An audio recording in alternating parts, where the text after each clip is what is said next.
friends, welcome back to my kitchen. If you're new here, my name is Jen. I do cooking, canning, and food preservation videos every Tuesday, and sometimes I even film vlogs too. If that seems like the sort of content you'd be into, I hope that you'll consider subscribing and sticking around. Today we're going to continue with our side dish series for November, and we're going to make some garlic Parmesan scalloped potatoes. Now, you don't need any fancy tools to make this, even though I do use a mandolin. You don't have to have one. All you need is a really good sharp knife and a little patience. The recipe that I'm loosely basing this dish on today came initially from Southern Living magazine's webpage. It is a pretty standard scalloped potato recipe, so you can tweak the measurements and the seasonings to suit your taste.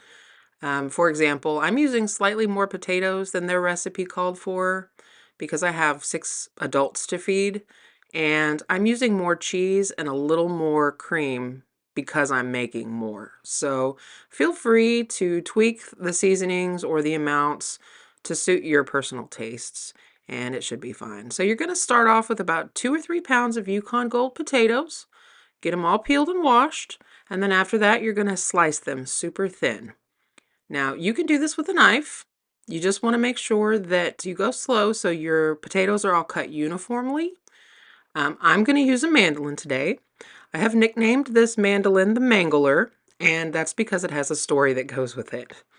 Now, you'll see this chainmail glove here. There is a reason I went out and purchased this chainmail glove.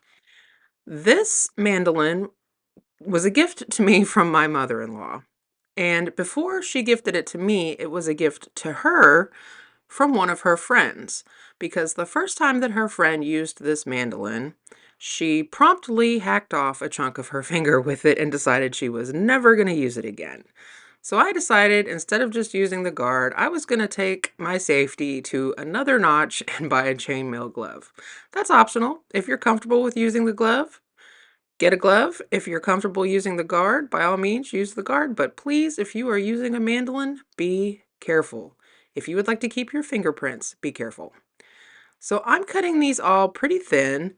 And this mandolin really did make quick work of this, and I did not have to worry about my hands, so that was lovely. This would have taken a while if I did this by knife, but it's totally doable. It's just going to take you a little longer. Any sort of slicing machine will work just fine too. If you have a food processor with a slicing attachment, that would work really great. The main goal, like I said, is just to try to make sure that all of your potatoes are the same thickness, because you don't want to have some potatoes that are done and then take a bite and have crispy potatoes in the middle. So uniform cooking is the goal at the end of the day. So once I got all my potatoes sliced up, I got out my 9 by 13 glass casserole dish and I gave it a little spray of nonstick spray just to keep the potatoes from sticking to the bottom.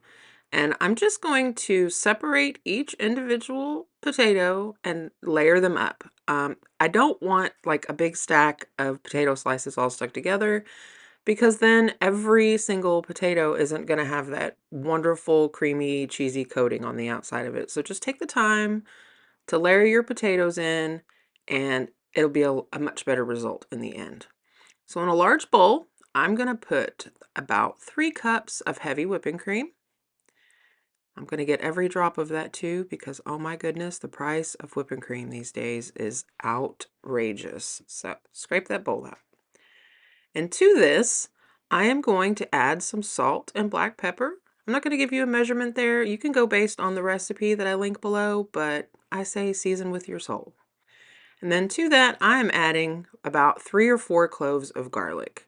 If you don't like garlic that much, just add less. If you don't have any fresh garlic, just add garlic powder. That will work too. And I'm going to add about a half a cup of fresh chopped parsley.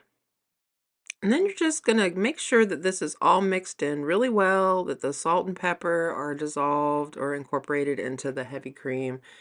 And while this next part wasn't in the recipe, I think it made it even better. I went ahead and decided, why not go ahead and put about half of my cheese in this heavy cream mixture. So that's exactly what I did. I took about half of my Parmesan and I put it directly into this heavy cream and mixed it in. And that right there, folks, is the hardest part of this entire recipe. The rest of this is just hurry up and wait. So all you're going to do is just take this heavy cream mixture and pour it over your potatoes. And then you want to get a fork or a spoon or a spatula and kind of poke the potatoes around a little bit just to make sure that the liquid part of this is completely coating the bottom, completely coating all of the potatoes, that the parsley and the garlic is spread around the pan, and that's it. So while I was getting all of this together, I had my oven preheating to 400 degrees Fahrenheit, and this is going to go into that hot oven for 30 minutes at first. About every 10 minutes as it cooks, you're going to want to pull out this pan, just pull the rack out of your oven, take a fork or a knife and push the potatoes around a little bit, make sure that the cream is still distributed, nothing's burning, and then put it back in. After 30 minutes, you're going to take it out and top it with the rest of your cheese. Then you're going to put it back in the oven with the cheese on the top for about another 20 minutes. I think I actually ended up letting it go for almost another 30 minutes before I decided it was done. Everybody's oven is different, so just keep an eye on your dish and make sure that it's not burning or scalding to the bottom of your casserole dish. Now, I have seen several variations of this recipe where they put toasted breadcrumbs mixed with the Parmesan cheese on top of the scalloped potatoes. That is not in the Southern Living recipe, and I don't think breadcrumbs on scalloped potatoes is really my jam, but if you wanted to do that, absolutely go for it. It's totally up to you. You know what I always say, you're making this for you, so make it the way you like it. And this is what it looked like after about another 30 minutes. So I just removed this from the stove and set it out to cool. Now you're not going to want to serve this bubbling away like that.